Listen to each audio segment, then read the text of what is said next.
you might forget this. So if you've got somebody on the floor and they're not injured and you don't, you know, you've done all your Dr. ABC stuff, they're okay, and now we're up to, okay, how are we going to get them up? There is no rush. Go and lie down on the ground next to them and work out what the normal pattern of movement is to get them up, because we don't want to just start pulling up, you know, this way, which is what so many people do, is just come forward rather than doing the rolling onto the side. So we'll just watch again. So imagine, you know, when I get up in the morning after sleep, I usually... Okay, can I stop you there? Yes. Thank you, come back. You see the first thing that happens is her knee comes over. So when you're helping somebody to roll, it's really important to know which way you're going to roll and what leg's going to come up. So if I help her pull her leg up and she looks this way, because we want her head to come that way, and just reach over here as well, if I actually had to do that now, I literally would be able to do it with 2 fingers. Because her body and the momentum of where her weight is, you can do that. Even on a much, much bigger person, it's really, really easy once you've got the knee up, the arm across and the head going that way.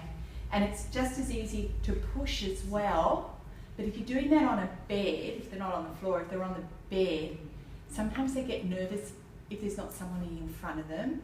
So you're not actually putting, you're just basically touching. Okay, it's really not a heavy thing at all, and even on a bigger person, once you've got, it can be quite hard if someone's got a hemi side, so their leg's not working. It can be quite hard. The weight of legs is quite tricky. Okay, and you would want to be rolling somebody who's got a hemiparesis. You'd want to be rolling them onto their good side so they can be pushing up with the good side. So this leg you would have to have helped pick it up if they couldn't move it up the bed. But ask them first, can you slide your knee up? Can you bend this knee? Yeah, so you're doing the touching, the prompting before you actually try and move. Let's see my husband, because the paralysis is on the left side. So sometimes, especially after the sleep, it's all stiffened up. So a lot of care workers, they will just put the leg over. Is it all right? Yes, that's okay as well, if they can get him over like that. So now we're helping the person off the floor. We need them to do as much as possible themselves. So they're going to roll over, and then they're going to come up into kneeling, and then you can have an armchair ready, something nice and solid for them to push up with, and then another chair ready to come in behind them. Sounds much easier than what it actually is, and it isn't. You're probably still going to need 2 people. You might need to go and get the neighbour to come in and help you as well. But some of the things you can do is take off the cushion on your lounge chair, and that makes that chair much lower.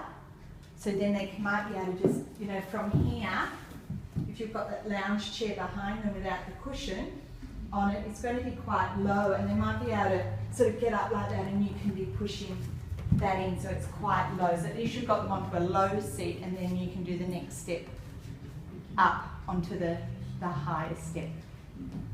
Don't forget, you can always ring the ambulance